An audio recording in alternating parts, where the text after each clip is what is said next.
Bem-vindo ao estudo do Vem Segue-me do dia 6 de julho. Meu nome é Vanderlei. A designação do Vem Segue-me para nós estudarmos essa semana é a Alma, capítulo 30 e o 31. Apenas 2 capítulos. E dentro desses 2 capítulos tem muito conhecimento, muitas coisas que eu quero compartilhar com vocês. Então, eu convido você a fazer parte desse estudo diário comigo aqui no meu canal no YouTube, Escola Dominical Brasil, e também aqui na Rádio Sud, no horário meio-dia e 9 horas da noite. Hoje eu vou compartilhar com vocês, Alma, capítulo 31, versículo 6 e o versículo 7. O que está acontecendo aqui é que Alma ele está organizando uma missão, né, entre os zoramitas, né, para pregar o evangelho lá entre os zoramitas. Mas quem é os zoramitas? Aqui no versículo 8 diz o seguinte: ora, os zoramitas eram dissidentes dos nefitas, portanto já lhe havia sido ensinado a palavra de Deus. Então, como eles eram dissidentes lá dos nefitas, eles já conheciam a palavra de Deus, mas eles se afastaram da palavra, eles apostataram da igreja.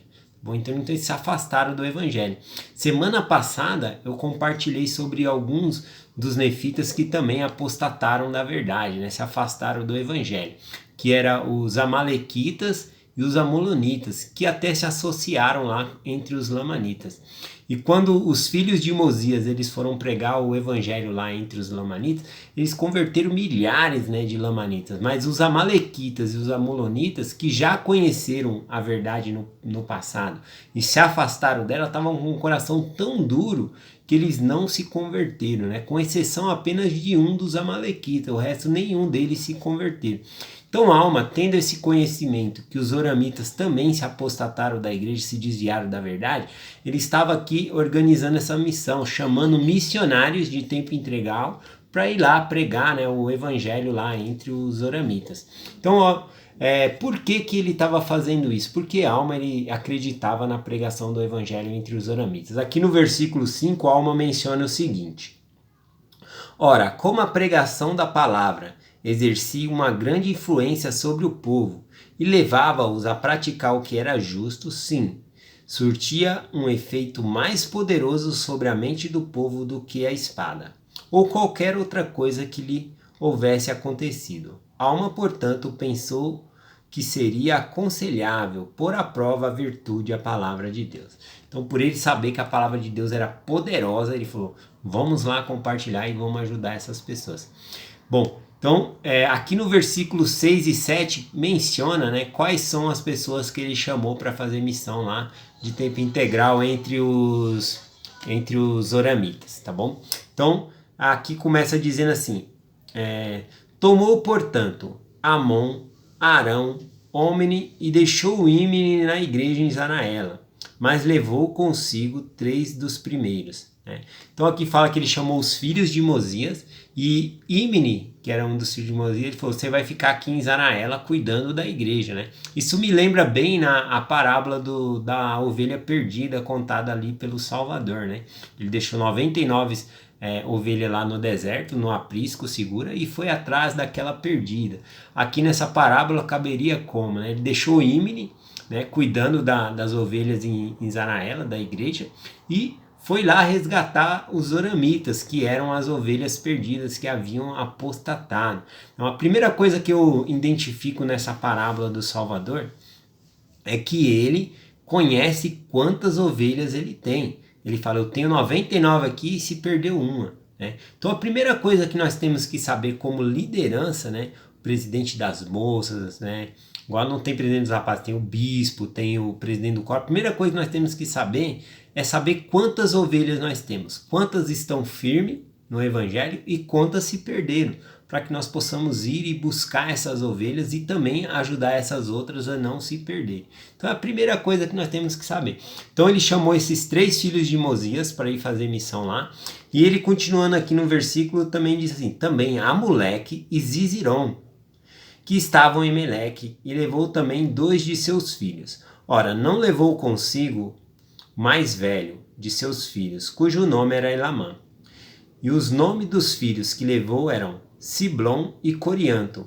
E este era um nome, os nomes dos que foram com ele pregar a palavra de Deus aos zoramitas. Então, podemos dizer que, juntando aqui Alma, né? E ele chamou mais 7, então foram 8, né, missionários lá para pregar o evangelho entre os lamanitas, sendo Alma ali como se fosse o presidente da missão, né, organizando todas as coisas e saíram pregando lá.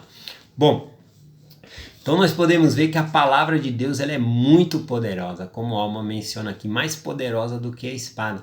E na época de Alma não tinha o WhatsApp, não tinha mensagem para ele mandar lá para os oramitas, ele teve que ir lá pessoalmente, né? Muita gente não acredita na pregação do evangelho por meio de mensagem, né? Então eu gostaria de compartilhar o meu testemunho sobre isso, que eu vivenciei ontem, né, no domingo. Tá bom? Então ontem nós tivemos um batismo, inclusive semana passada, no domingo passado também teve um batismo na minha ala Jardim P. E nesse domingo nós tivemos um batismo de um rapaz de 20 anos, o nome dele é Gabriel. E ele foi ensinado pelos missionários por meio de mensagem, por meio de ligação. Os missionários só foram na casa dele, né, 2 vezes, né, na verdade, né, entrevista batismal, coisa assim. Então só foram 2 vezes, ele foi ensinado e por meio de telefone pediram para ele orar, perguntar a Deus que o livro de Mórmon é verdadeiro. E nesse domingo, né, ele foi batizado.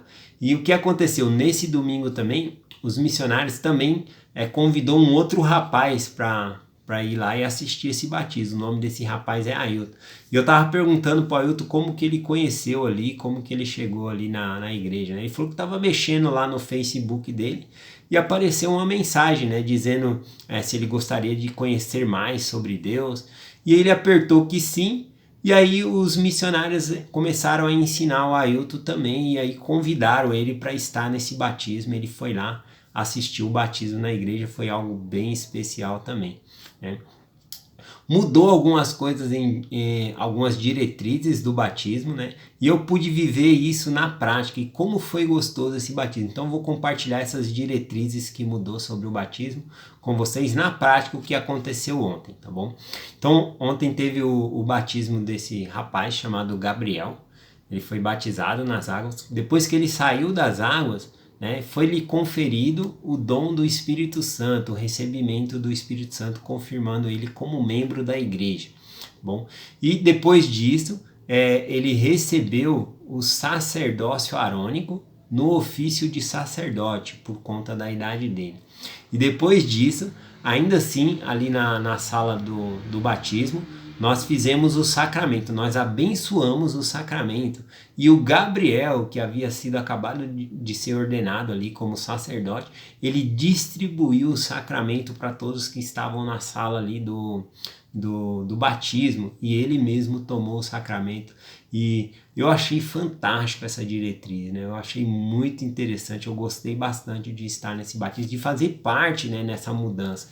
Então eu achei que foi algo muito edificante. Também, depois do batismo, né, eu ofereci uma carona pro Gabriel e também pro Ailton, né, para levar eles até próximo ali da casa deles.